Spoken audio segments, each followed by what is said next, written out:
जय हिंद। Welcome to air force coaching. इस वीडियो में डिस्कस करेंगे ग्रेटेस्ट इंटीजर फंक्शन की रेंज और डोमेन क्या होते हैं। तो देखिए, इस फंक्शन में रेंज और डोमेन समझने में सबसे ज्यादा प्रॉब्लम्स रहती है स्टूडेंट्स को। तो देखिए, आज ये प्रॉब्लम खत्म हो जाएगी। ये ग्राफ के माध्यम से मैं आपको बताऊंगा कि रेंज और डोमेन किस तरह से फाइंड करते हैं। तो देखिए, सबसे पहला आप एक f x is equal to एक greatest integer function of x लेंगे। तो देखिए, यहां पर आपको जो इसका जनरल नोटेशन है, इसे डिफाइन करने का आप लिखेंगे n less than equal x less than n plus 1 for all n belongs to integer. तो देखिए, यहाँ पर n जो है कि इंटीजर्स है। तो यहाँ पर जैसे देखिए, इंटीजर्स की वैल्यू क्या होती है, मंझला कोष्ठक के अंदर लिखेंगे डॉट डॉट माइनस का 3 कोमा माइनस के 2 कोमा माइनस के 1 comma 0 comma 1 comma 2 comma 3 dot dot. इस तरह से यहाँ पर इंटीजर्स की वैल्यू होती है। तो देखिए, जैसे यहाँ पर देखिए n less than equal x less than n plus 1 लिया है। तो देखिए, आप ग्रेटेस्ट इंटीजर ऑफ x को आप लिखेंगे इक्वल n। तो देखिए, यहाँ पर जैसे ये नोटेशन दे रखा है आपको स्टार्टिंग वाला, तो आप यहाँ पर देखिए ग्रेटेस्ट इंटीजर ऑफ x लिखेंगे इस तरह से n। तो देखिए, यहाँ पर आपको n क्या है, यहाँ पर इंटीजर्स है। तो देखिए, आप यहाँ पर अगर इसका ग्राफ बनाना चाहते हैं ग्रेटेस्ट इंटीजर ऑफ फंक्शन का, तो देखिए आपको यहाँ पर इस नोटेशन का यूज करना पड़ेगा। तो देखिए, आप यहाँ एक टेबल बनाएंगे। तो टेबल में देखिए दो कॉलम बनाएंगे। पहले कॉलम में लिखेंगे आप x और सेकंड वाले कॉलम में लिखेंगे आप ग्रेटेस्ट इंटीजर ऑफ x। तो देखिए, यहाँ पर जैसे आप इंटीजर पुट करेंगे गिवन जनरल नोटेशन में, तो देखिए सबसे पहला नोटेशन में आप n की वैल्यू आप रखेंगे 0। तो देखिए, जैसे आप 0 रखेंगे तो 0 less than equal x less then 1 आएगा। तो जैसे आप देखिए, यहाँ पर ग्रेटेस्ट इंटीजर ऑफ x जो आपने लिखा है इज इक्वल टू n। तो देखिए, यहाँ पर उससे जब आप कंपेयरिंग करेंगे तो ग्रेटेस्ट इंटीजर ऑफ x की जो वैल्यूज का सेकंड कॉलम है, तो आप इसकी वैल्यू लिखेंगे यहाँ पर 0 लिखेंगे।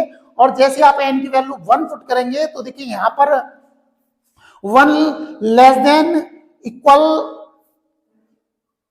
x लेस देन 2 आ जाएगा। तो देखिए, इसका ग्रेटेस्ट इंटीजर ऑफ x होगा यहाँ पर 1।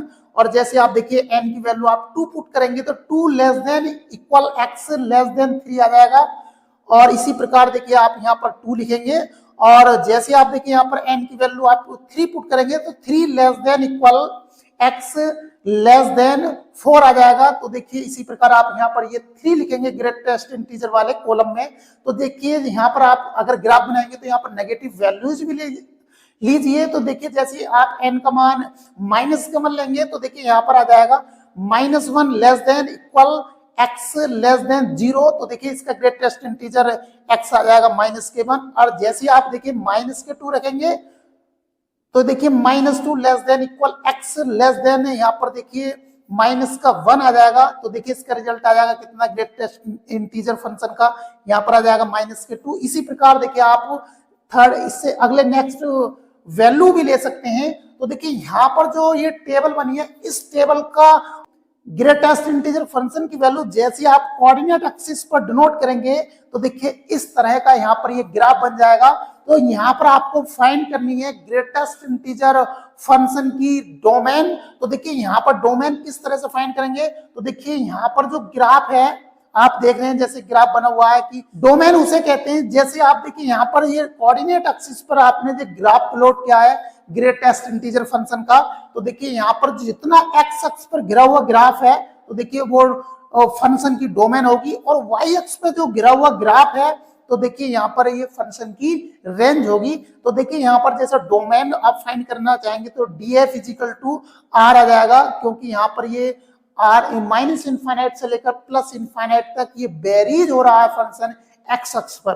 और देखिए, जैसे इसके आप रेंज किस तरीके से लिखेंगे तो RF लिखेंगे आप। देखिए, यहाँ पर माइनस इनफाइनाइट से लेकर देखिए प्लस इनफाइनाइट तक जो वैल्यूज आ रही हैं, यहाँ पर देखिए इस तरीके से देख सकते हैं। जो आपको जो वैल्यू दिखाई दे रही है -3 पर ये टच है, -2 पर, -1 पर, 0 1 2 3, तो ये क्या है, आप सब एक इंटीजर है। तो देखिए, इसकी रेंज जो होगी यानी RF इजिकल टू लिखेंगे आप इंटीजर। तो देखिए, सबसे ज्यादा प्रॉब्लम्स स्टूडेंट्स को यहाँ आती है कि जैसे ग्रेटेस्ट इंटीजर √2 की वैल्यू फाइंड करना चाहें तो देखिए, जैसे देखिए मैं यहाँ पर आपको समझा रहा हूं कि जैसे √2 की फाइंड करनी है आपको, वैल्यू ग्रेटेस्ट इंटीजर के अंदर है, तो देखिए आप इसे लिखेंगे ग्रेटेस्ट इंटीजर फंक्शन के अंदर। देखिए √2 की वैल्यू क्या होती है, 1.414 होती है। तो देखिए अगर मैं इसे मैथ कराना चाहूं तो आप देखिए यहाँ पर सेकंड कॉलम देख रहे हैं, यानी कि 1 लेस देन इक्वल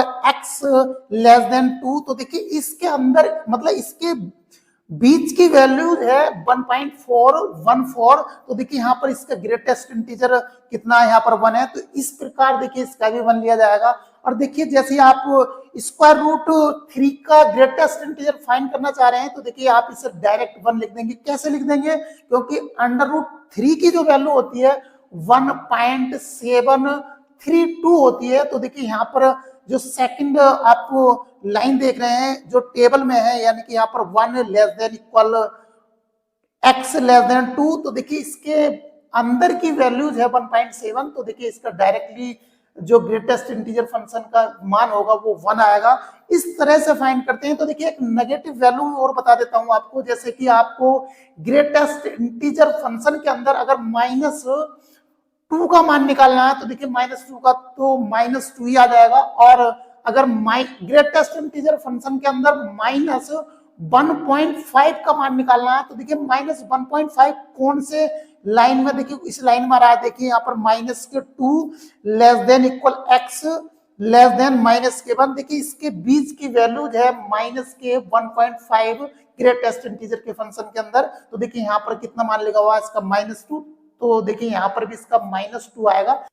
इस वीडियो में मैंने देखिए यहाँ पर ग्रेटेस्ट इंटीजर फंक्शन की रेंज और डोमेन आपको बहुत अच्छे तरह से समझाई। और देखिए यहाँ पर 3-4 वैल्यूज लेकर ये मैंने बताया कि ग्रेटेस्ट इंटीजर फंक्शन के अंदर अगर कोई वैल्यूज आ जाए तो देखिए उस वैल्यूज का मान कितना होगा। तो देखिए आपको ये सभी समझ में आ गया होगा और मुझे उम्मीद है कि आपको जितना मैंने समझाया आपको क्लियर हो गया होगा। मिलेंगे नेक्स्ट क्लास में, तब तक के लिए जय हिंद।